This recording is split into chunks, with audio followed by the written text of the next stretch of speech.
హత్య బాధితుడి దగ్గరికి వైఎస్ జగన్మోహన్ రెడ్డి గారు వెళ్ళి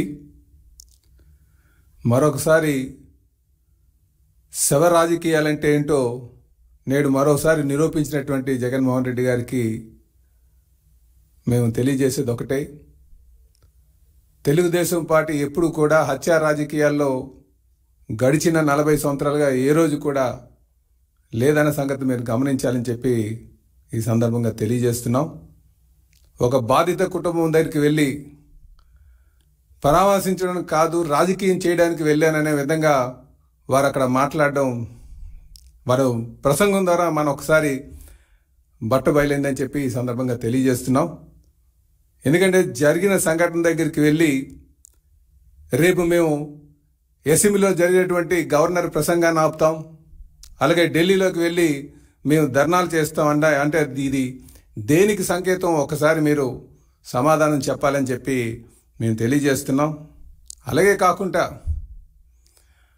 కూటమి ప్రభుత్వం అధికారంకి వచ్చిన దగ్గర నుంచి కూడా జగన్మోహన్ రెడ్డి గారు అబద్ధాలు అసత్యాలతో పార్టీ మీద కూటమి మీద విషం జల్లుతున్నటువంటి పరిస్థితి మనం గడిచిన 36 రోజులుగా చూస్తున్నాం.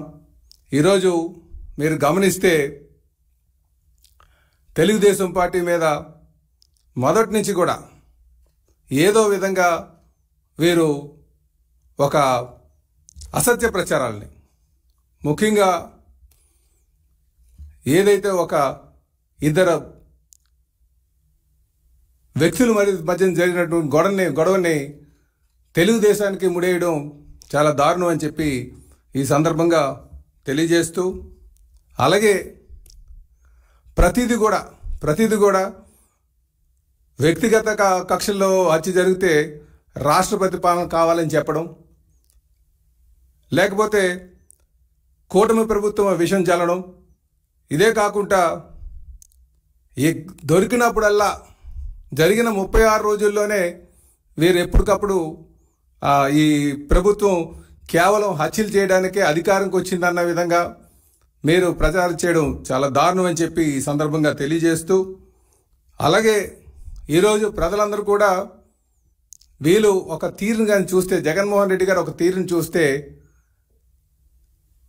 నిన్న మొన్న జరిగినటువంటి సంఘటన ఏదైతే ఆ గిరిజన మహిళకు సంబంధించి విజయసాయి రెడ్డి గారితో ఏదైతే ఆయన వంచన చేశారనే విషయాన్ని డైవర్ట్ చేసి మళ్ళీ ఈ విషయాన్ని బయటకు తీసుకొస్తున్నారేమో అనే విధంగా ఉందన్న సంగతి మేము తెలియజేస్తున్నాం.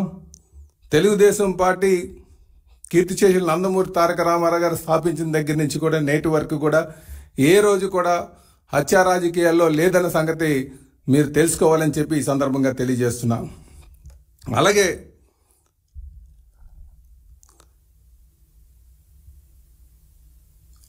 ఈ అసత్యాల్లో భాగంగా మేమేమన్నామంటే,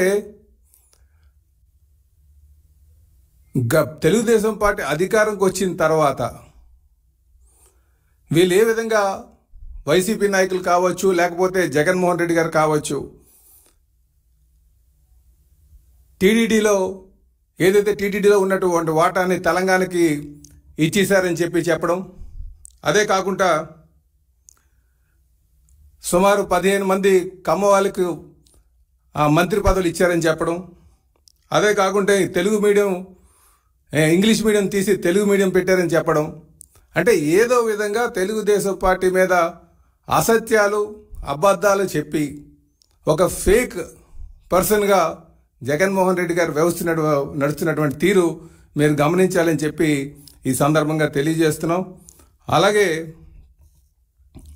జగన్మోహన్ రెడ్డి గారు నిజంగా చెప్పాలంటే గడిచిన 5 సంవత్సరాలు వారు ఏదైతే ఈ హత్య రాజకీయాలు చేశారో, అంటే జగన్మోహన్ రెడ్డి గారు రాజకీయ రాక్షసత్వానికి మరి కేర్ ఆఫ్ అడ్రస్ ఎవరు ఉన్నారంటే అది జగన్మోహన్ రెడ్డి అని చెప్పి మేము తెలియజేస్తున్నాం. గడిచిన 5 సంవత్సరాలుగా ఆయన హత్య రాజకీయాలతో ఆయన పాలన సాగించారు కనుకనే దాని ఛాయలే ఇప్పుడు ఈ సంఘటన అని చెప్పి మేము తెలియజేస్తున్నాం.